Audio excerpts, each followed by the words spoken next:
Addi bilisummaa Oromoo ibsaa majjii takka 2022 afaanota sadii maxxanseen bulchiinsi Abiyyi Ahmad Oromiyaa fi guutummaa biyyattii keessatti waraana babal'isuu jabeessee itti fufee jira.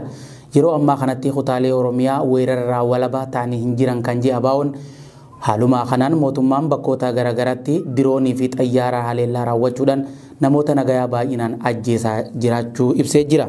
Dabaluunis humnoonni paartiin Bilisiginnaa hidhachiisee bobbaasee fi deeggartoonni isaa loltoonni Eertiraa uummata nagayaa qeerraa buqqaasuu fi mana jireenyaa isaanii gubuu itti fufanii jiraachuu ibsee kun ammoo haala yaaddessaarra gahee jira jedhe. Guyyoota muraasa dabran keessatti humnoonni paartii Bilisiginnaa araddaalee fi magaalota adda addaa keessatti haleellaa diroonii fi humna qilleensaa raawwachaa akka turan gabaasaleen dhaqqaban jiru eere. Kanaanis godina Shawaa Bahaa naannoo Harrayyuu, Harargee naannoo magaalaa Mi'eessoo fi Machaaraa, lafa baddaa fi gammoojjii Gindabarat, Salaalee, Meettaa Walqixxee fi Kiiramuu bakkoota tibbana Bilisiginnaan diroonii fi humnoota qilleensaatiin haleelan jechuun ibse.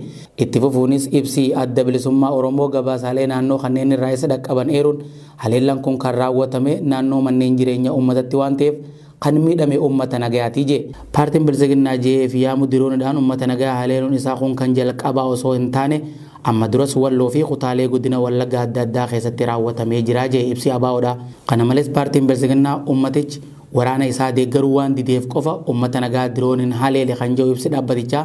Haleellaan diroonii fi humni qilleensaa paartiin Bilisiginnaa naannoo mana jireenyaa fi uummata nagaa irratti raawwatu kana ABO'n yeroo baay'ee irratti deebi'ee balaaleffachaa turuu eeree jira. Itti dabaluunis Bilisiginnaan gocha isaa kanaan yakka sarbamiinsa mirgoota namoomaa raawwachaa jira jennee amanna kan jedhe ibsi adda bilisummaa Oromoo kun waan kana ta'eef ABO'n hawaasni idil addunyaa dhimma kana walaba ta'ee akka qoratu gaafatee jira.